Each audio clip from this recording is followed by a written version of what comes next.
Hi guys, welcome back to Spartan Speaks. It's Claire Shorb again. I'm here joined with Briaunna. Go ahead and introduce yourself. Yes, my name is Briaunna Embrey-Banks. I am a senior here at York College of Pennsylvania. I'm a criminal justice major with a minor in creative writing and African American studies. I'm also the president and founder of an organization here on campus called Owning My Blackness that works to educate, advocate, and elevate Black students, as well as being one of the former captains of the women's basketball team here for this season. So I thought I'd have Briaunna on today because I thought she'd be the perfect person to just sit down and talk about some diversity and inclusion stuff, just kind of a big, broad topic, but just kind of covers a lot of ground and have a good conversation. To start off today, my first question for you is, what is your definition of social justice? I know it's a broad question. Yeah, you're fine. So social justice, think a good word, think there's kind of equity in that aspect. For those who don't know what that means, there was that viral picture that went around within the past 2 years of the baseball field and the fence. So kind of what they do is they show people of 3 different heights, someone who's really short, someone who's kind of average, and someone who's really tall. And they talk about things how you can give all of them the same playing field, like give them all one crate to stand on, but that may not be equal. Like the short person may need 3 or 4 of those crates in order to see at the exact same height as that tall person. So to me, social justice is just kind of creating that equal playing field for people, taking social action in order to equal out that field for people. Awesome. Yeah, I've seen that image that you're talking about a lot. We even talk about it a lot for education. So I feel like that's been around a lot. Do you believe social justice has a place in the workplace, the classroom, on campus, or what do you think that place is? Where do you think it should be? I 100% think so. Since we are within the school setting here, there are things such as the Black-White achievement gap, the Black-White disciplinary gap. For those who have no idea what exactly I'm talking about, there have been studies that done, like, for example, the achievement gap is looking at GPA scores, SAT scores, and kind of the basic wellness of a student within the classroom and comparing it by race. So in every category, Black students are the least likely to succeed, whether that's SATs, whether that's GPA, but they are also, when you look at the disciplinary gap, which basically says like things like detention, ISS, suspension, any type of disciplinary actions, they're also the most likely to get these disciplinary actions. So there's multitudes of reasons for this, such as distrust between students and teachers, as well as still fallback from slavery and segregation, and things like educational knowledge that people also don't think of. Like, we all think of educational wealth, but there is a such thing as educational knowledge. Like your parents passing down like ABCs, like here's your colors, here's your flashcards, having that time of day to sit there and pass that info to you. Like, you only know what you know. So if your parents only got through a high school level of education, they're not going to be able to get you to that bachelor's degree on their own, if that makes sense. That makes complete sense. Yeah, so when we talk about social justice in the classroom, when they implement things like for college, needing more funding for minority students because they are spending, another big problem, most of their time trying to make the funds to be in the classroom than actually focusing on the work in the classroom. And when some people hear that, like, oh, that's not fair. Why do they get more money just because they're Black, because they're Asian, because they're Hispanic? But in the end, that's all a part of that social justice reform and trying to find ways to close that gap a little bit and try to get our minority students on the same level as our white students. So I definitely think there's a place in the classroom. Workplace, we see kind of those same issues, very similar. It may not be in the aspects of like grades, but it could be in the aspect of when you walk in your doctor's office, where do you see minorities? Are they more likely to be the janitor? Are they more likely to be the head doctor? More likely to be the head surgeon? Who's most likely to be your lawyer versus the front desk clerk? So I believe social justice has a big ways to go compared to where it's at now. I do think there's been more of a focus on it since the George Floyd 2020, but I'm hoping this isn't just a crossfire, like a hot topic now and it dies out, because I definitely think there's a lot of work that can be done within this subject. I completely agree. And I'm glad you brought that up because I've been thinking about that a little bit actually. Like, since that has kind of, I would say, died down a little bit, like there's not as much talk around it in social media anymore. Do you think that's a huge issue, or do you still think there are other ways that we could be fighting for this social justice? I think like that hype of 2020 was like kind of like the firing ball that was needed to get more attention to it nowadays. But it's almost like if you think about the Me Too movement, that was such a big thing for women's rights. How many people do you see saying Me Too now? It's not that it's not a thing, but I'm not going to log on to Instagram and see that. I'm not going to walk down the halls hearing somebody talk about that. It's not as big of a thing. So things like Black Lives Matter and such, it still has a little bit of a hype. Hasn't completely died off now, but we are running out of time. Like our time is clicking. And to get people to care about it, to get real change, you kind of got to go with that fire, if it makes sense. So I would say definitely anyone interested in social justice and diversity, and you want to get your foot dipped, now would be the time to do so while people still care about it.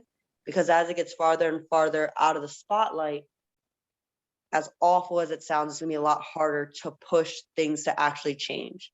Because we all know money talks, there's power in numbers, and the less people care about it and the less people want to put funding towards it, it's gonna be a lot harder to really change things and fix things around here. Absolutely. Okay, so now explain how being part of a diverse community has contributed to your career. Because I know we talked about owning my Blackness earlier, so if you want to get a little bit into that, you can go ahead. Yeah, so actually I kind of started this when we came back to school that fall off of 2020. When we finally came back from lockdown, I started this off with one singular event, Blackout for Black Lives. That year, our campus here at York College, that was the only in-person event to be approved, which talked about really as an event, a safe space for people to learn about the Black Lives Matter movement. But we did it through various ways. So we did it through physical artwork like paintings, photography, drawings, as well as music, as well as kind of like your standard PowerPoint facts and poetry, creative writing, personal stories, just different ways to teach people. And it didn't matter who you voted for, where your parents stand on it. It was just a safe place to get straight facts and personal experiences on the fact without making you feel judged for standing one way or the other. I'd say that event alone opened a lot of doors for me. I ended up getting a lot of media coverage for it. It was a big hot topic on campus around the time, especially when we had all the things with the Black Lives Matter signs going around. We were still hot off of George Floyd. So a lot of arguments on campus, again, like I said, going with that fire of the trend of the social justice. People are doing sit-ins. So from doing that, it actually opened the door for me to start owning my Blackness, because after that I did like two or smaller events that didn't get as much hype called what was it called? Something to do with hair. It's slipping my mind right now. But we talked about the discrimination against African American. Don't touch my hair was the name of the events. Talked about the discrimination against African American hair, as well as teaching students how to braid, dread, and put beads in. So I was concerned because at the time I was a junior, which was last year, that when I go to graduate this year, all this work that we've done to bring this social justice to campus will kind of die off, almost like they're waiting for me to graduate type of thing. And I really didn't want that. So I sat down with my mentor who threw the idea of like, why don't you just like start a club, start a student organization? Kind of from there it rumbled to now we have a full-on organization owning my Blackness that is now here at York College as well as York Suburban High School, which is my former high school. It also opened the door for me to have an internship this past summer with York College's community engagement, where I was able to design and carry out my own study related to social justice and education, which was a lot of fun, as well as I was accepted to speak at a national conference in New Orleans about creating all of this. Unfortunately, the day of my mentor was supposed to go with her child's classroom, had a COVID case, so we weren't able to go, but it was still a nice opportunity to be considered for, and we're probably going to go back this upcoming winter, so fingers crossed. But yeah, from there, it also led to a lot more connections. Like I was able to sit down and meet with like local millionaires, continue more just like connections in general, like sit down with people I never thought I'd be in the same spaces, to the point where I'd walk down the street and professional people in like big places I've heard of me. which is almost wild to think about. Like, I was on the phone actually being a reference from one of our members within the organization, like a job reference. Lady said, "Oh, I think I heard of you in the news. I think I saw you. Weren't you the Black girl who started the organization?" I was like, "Yes, that's me. I'm that girl." So it's definitely created a lot of opportunities for me. It's definitely opened a lot of doors. I won a regional award for the work that I'm doing here. But it also, like I said, allowed me to step in places I wouldn't have been able to get my foot in before. Like I helped here with some of the retraining of student conduct here at the college that they're actually going to implement next year. So that was really exciting, as well as conducting full-on trainings for staff at York Suburban High School, as well as one with a sorority here at the college. Like those are things I just wouldn't have been able to pull off before without really building that name for myself. So it's still going, still blossoming, so opening doors for me. I've done countless interviews with the media since then, podcasts, as you can see, magazine interviews, newspaper interviews. So I'm excited to see kind of where this goes. Almost like I'm creating a path for myself, but I have no idea what the destination is. That's like even more fun. Right. Right. So throughout all of this, have you encountered any issues working with potentially like older either students or colleagues, just anyone you've like kind of come into contact that might have like a different mental framework almost? Has there been any issues trying to get stuff rolling? Yeah, I think a lot of it kind of started when I first started again with that original event. I know there was a rumor going on between the staff when I brought the idea, because at the time there was a hard rule, no in-person events due to Corona. But the word got about when I said I wanted to do an educational event about Black Lives Matter, that I wanted to start a protest here on campus. So the idea of a protest versus an educational event has a very different weight to it. So I was having trouble getting in contact with the right people. Like I was almost getting set in an email circle between people, just trying to get like a location approved, kind of like those things, when you try to plan an event with campus, the right people you need to talk to. Like I was getting sent in a loop till finally was introduced to my mentor, who at the time worked in ISLGP, Phillips Thomas, who kind of helped direct me through the loop. But that was a huge barrier because it put so many step backs just because of a simple miscommunication. And even when we moved on to the organization Owning My Blackness, and it was finally released to the public that this was something coming to the school and the university, they had a lot of backlash for me. They said, "Why do you need to own my Blackness? How about owning my whiteness? She doesn't know what she's talking about. The data doesn't add up. Black kids aren't stupid." I said, I never said they were stupid. I said, the data says they're less likely to succeed because of multiple things. So kind of just those twists of words. There was a point where the article written about me on the school's page was actually shut down for a while, taken down because of controversy, and then put back up. So it was just a lot of strange humps here and there, but we tackle them one at a time and we are getting there. Not everyone's going to understand, but that's kind of what you sign up for when you get into this road of social justice. Not everyone's going to be your friend, but you don't need friends to make real change. Right. So kind of along those lines, why do you think that there's so many challenges kind of put in place? Why is it so hard to talk about some of these like really important issues going on? Well, a lot of like these hot topics, I would say, between the borderline of the mix comes from a lot of ignorance. So I feel like there's also like some stigma against the word ignorance, and technically that just means you're uneducated on the topic. So especially, like I said, like really referring back to that flow, George Floyd, that hot spot, everyone has an opinion on the trending topic. So when we say Black Lives Matter alone, that's so controversial because most people aren't going to take the time of day to look into a little bit more to figure out what exactly that means, what exactly that entails, why it is a thing, what's the history behind it.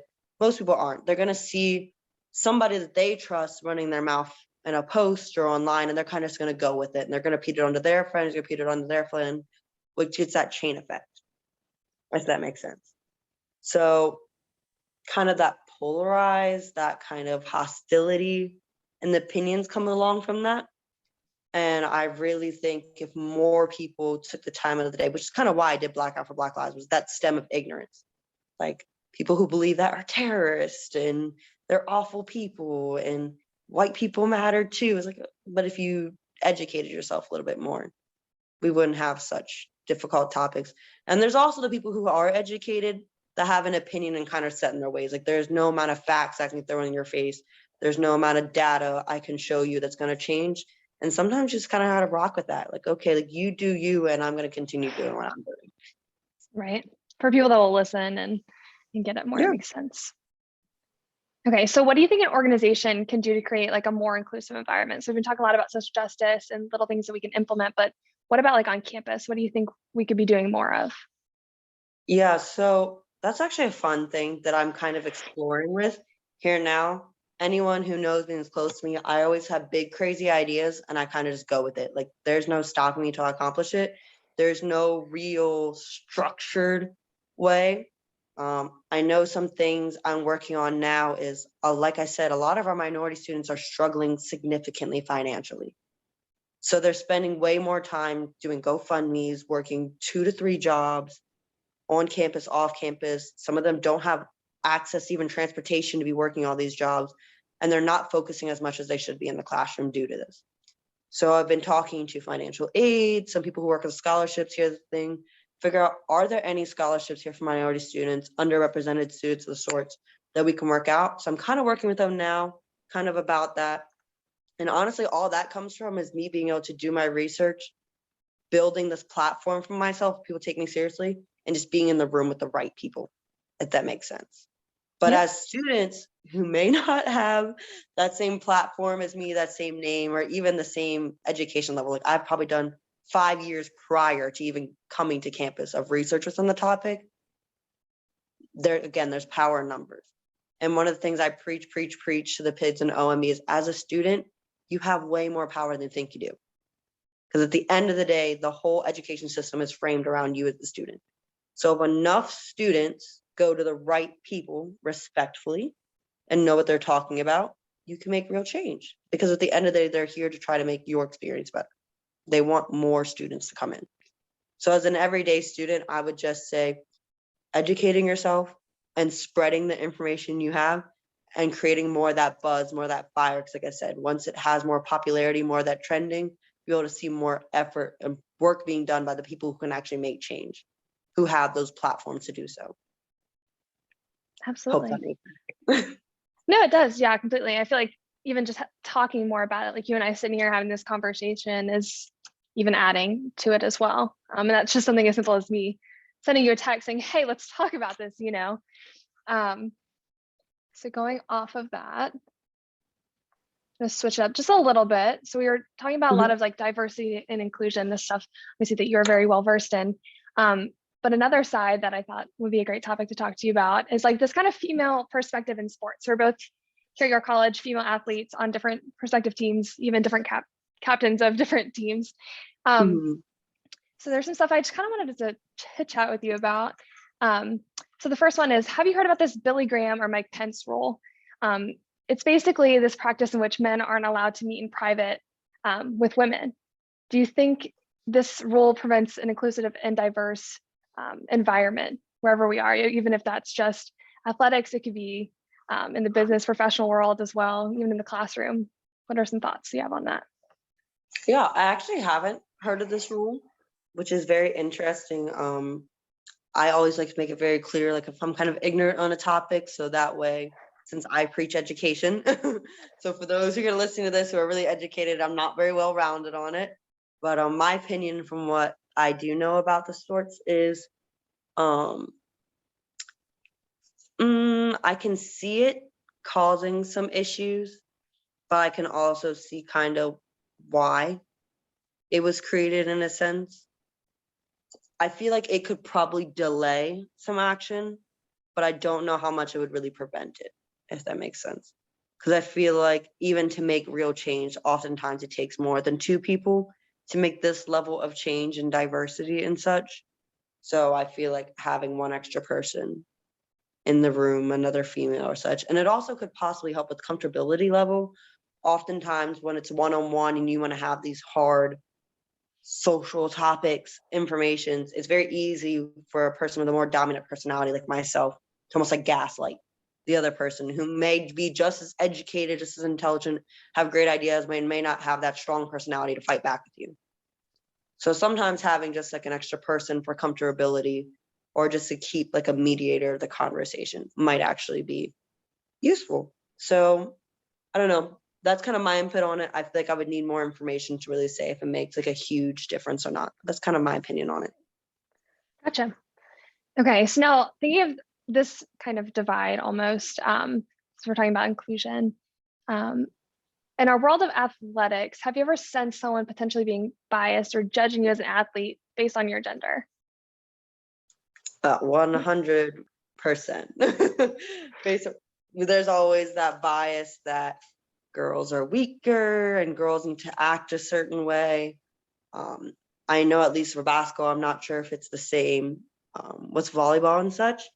There's like this rule about this like language, like cursing. That's not the same for girls and guys, because I guess it's just more acceptable for a guy to just drop the F-bomb when he misses a shot. But if a girl does it, you have a chance of getting a technical foul. For those who don't understand basketball, it's not a very good thing to give it a technical foul. So I think some of those just like basic gender biases, stereotypes we see in the athletic place, we see in the workplace, the idea that less and less women should be in, again, those higher positions. I think you can really say that with any of the social justice aspects. Stereotypes in general play a huge part in our society, whether people want to accept it or not. Kind of this often reflects, and I think athletics is just a good way to point it out. Like I said, that simple thing is little thing just as language, like cursing. Like I have the same anger when I miss 3 shots in a row as the guy, but I'm not going to get treated the same for acting the same. Right. Because I'm supposed to be classy. Yeah. Yeah. That ties into a question I have later. So we did cover that we do think there's gender inequality in sports, but do you think that society has kind of pushed us as women to only be feminine when it's convenient or appropriate for them? So just like you said with the cursing and getting mad just the same as maybe a man would while playing basketball, do you think that like our full society, like socially, it's more acceptable to be feminine at different points? Oh, 100%. Again, it's that idea of stereotypes that's pressed upon us, even from like a young age. So, for example, I do have a younger brother. He just turned 7 this past weekend, but he does have some kind of like setbacks mentally. So like sometimes the idea of right and wrong doesn't always link up in his mind. So we took him to the grocery store, something very basic. And he really, really, really badly wanted to be in the pink car. So like they have carts shaped as cars. So he wanted to be in the pink one really bad. Doesn't say anything about his gender. Oftentimes, like he's still too young to even have any idea what that is. He just sees cars and he likes the color. He was like, I want the pink. I want the pink. Tried to fight me over the pink one. Put him in the pink one. So we saw a lady in the grocery store and she was like, oh, that's so cute. My dad pointed out that it was his birthday today. And she goes, oh, it's so cute. You have him in the pink one and he's not even a girl. And it's again, like that's, even though it's the opposite, that's masculine, but it's like, oh, so that's only convenient. Like, even though there's the cars, like literally from the show, cars all around him. He's wearing a black t-shirt with a big old car around it. It's only cute, in this sense, but as soon as the car thing becomes pink or something more feminine, now it's a problem. Like it's only when it's convenient for you. When it actually has nothing to do with his personality at all. Like he's very much your stereotypical boy. He loves to play in the dirt, loves to fight, loves to play around, like roll around, you know what I mean? Like it has nothing to do with him, but because it's more convenient for him to be in a red car, a blue car instead of the pink one. It's a big ordeal. And I think it's the same way with roles reversed, like for women. Like even if you think of like things like the workplace. Like I often notice, I think you remember from our event that we had when we talked about just the idea of being women in general and some of the difference is to be a Black woman. Like I often find having those different layers of myself, I like really put my foot down, especially in this professional world, to be like, I know what I'm talking about.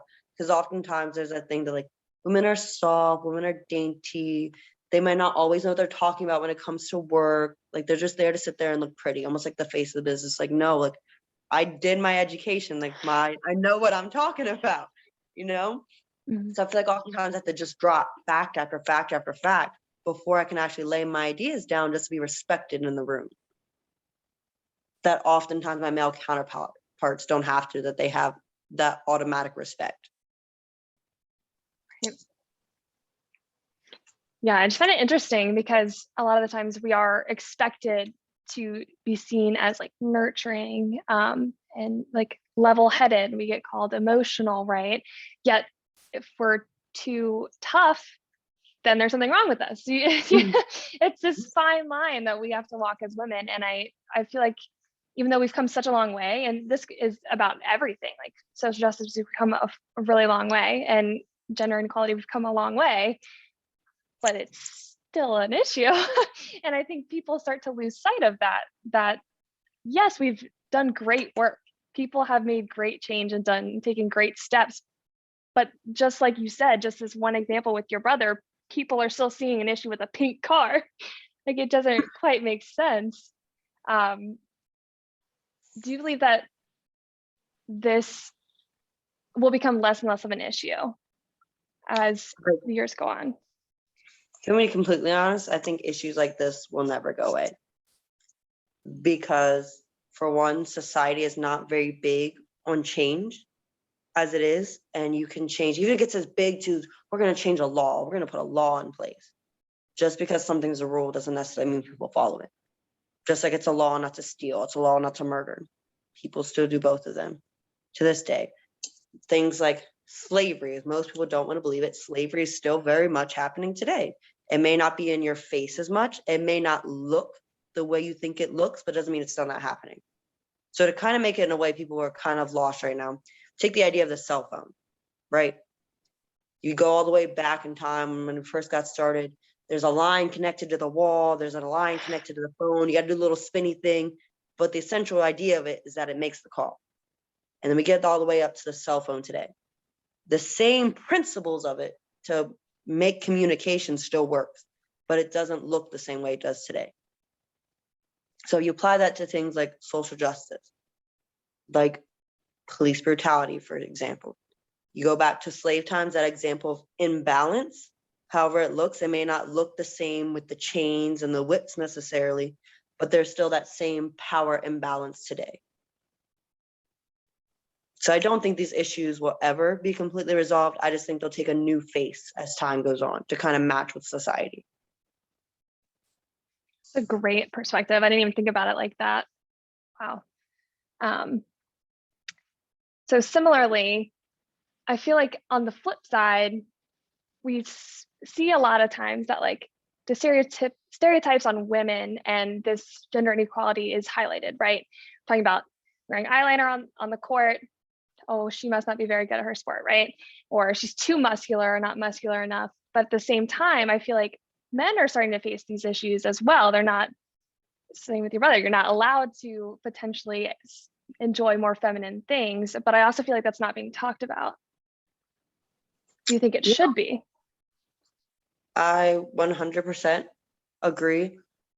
I'm trying to think of exactly what we were talking about, because I take a lot of classes where we have like debates about these social topics literally every other day. I think we're actually talking about the suicide rate with police officers, and it's actually higher than the general population because of stereotypes that they don't want to go seek the mental health and such because you'll be seen as weak because as a man you're not supposed to talk about your feelings. And you know, like when you put on your uniform, you're a big tough guy. That same idea. I really hear like, I don't think people realize like how deep stereotypes really go, because they can affect in really serious consequences. And I think the same way here with sports, you know, like even if you go back to the simple things as the girl wearing her eyeliner, it seems so simple. It seems like it can't really be that big of a deal. But now it comes to, again, like that level of competitiveness. I'm not going to play her as hard. Like she got eyeliner on. She must not be that good. Or you might be overlooked for now opportunities because of it. Now that's a lot bigger of a difference than someone kind of playing slack defense on, you're not taking you as seriously. Now, if you're missing out on job opportunities, schooling opportunities, a chance for leadership positions because of it. We see the same thing every day in the workplace with tattoos. Why is it any different? I know. Yeah, that's a very good point. I feel it's funny. I feel like some of these mentalities are changing. Like you brought up the tattoos. Some places, like it's much more acceptable now, and I feel like that is true in a sense of all of what we talked about today. I think there's a Mhm. lot of different mindsets in a lot of different places, which is, like you said earlier, heavily based on knowledge and ignorance. And I feel like, just like you said, like these issues will take on a new face, but there's still learning and growth happening. And I think, as you said earlier, and we've talked a lot about, is just having these conversations and taking the time and the responsibility to actually be educated on these like widely diverse issues that are really super important is what's going to help make that change. Yeah, 100%. I feel like some people kind of get deterred from social justice, but that aspect I said, like the chances of there being like complete wipeout of these issues is about slim to none. Like we're still seeing the same issues now that we saw in 1968. You know what I'm saying? Like the chance of it going away anytime soon, slim to none. But like I said, the opportunity for growth, for improvement is huge. It's absolutely huge. So like things like, let me see, like take something as simple as your hair, right? The chances of you having your hair for all your life, slim to none, right? So Sure. what, so is that going to deter me from ever doing my hair? I'm not going to have it. I'm not going to have it my whole life. So what's the point of putting effort into it? I feel like I might lose some people, but it's essentially the same thing. Same thing. I might not ever be able to clear this planet Earth of being racist, since that's my Sure. big thing. But I can make significant change while I'm here. I can have fun with it while I'm here. I can do what I can while I have what I have. I can pull my hair up in a ponytail while I still got hair long enough to do so. Absolutely. I can color it while I still have hair that I'm colored. You know, I can do what I have in the time frame that I have. And like I said, the opportunity for growth is insane. So you never know how far you can go with it until you try. Absolutely. All right. Thank you so much for talking with me today. Is there anything, any last parting words or any advice maybe for someone that's unsure about how to go about some of these conversations, or what they should potentially do if they want to get into social justice, or anything you want to plug, let people know what's going on? Feel free. I mean, I think just the honesty is a big part people lack. Like I would never tell anyone who wants to get into this field, who wants to be associated with clubs like this. It is a very hot topic. Anything social justice is very polarized. Like I said, I've gotten extreme hate and I've gotten extreme praise. But I also know that I have the personality to be able to take it. So sometimes you also got to measure yourself and your steps. Like you can help out in other ways. Like you don't necessarily have to be in the front lines advocate like myself that I'm slowly turning into. Simple things, like I said, like taking 5 minutes out of your day to do Google search, watching a themed movie on TV. It may not be the most accurate, but it opens the conversation. And also being honest about your ignorance. So when you go, spread your opinion all you want, but if you don't know what you're talking about, make that very clear. Because oftentimes, like I said, people take what they hear from people they trust and run with it. And it causes nationwide polarization when over half the people have no idea what we're talking about.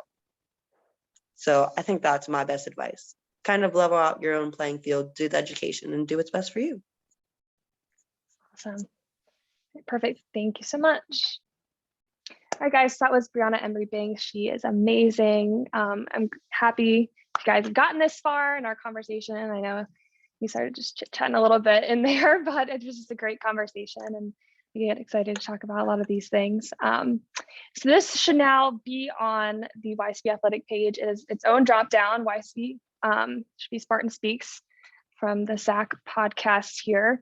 A couple things moving forward. We have body image, healthy like relationship with food coming up shortly. There's another one that will be kind of revolved around leadership and what that kind of looks like and what it takes to actually move into some of these high pressure leadership roles. But yeah, so that's kind of our outlook coming forward. I'm excited. Hope to see you guys soon.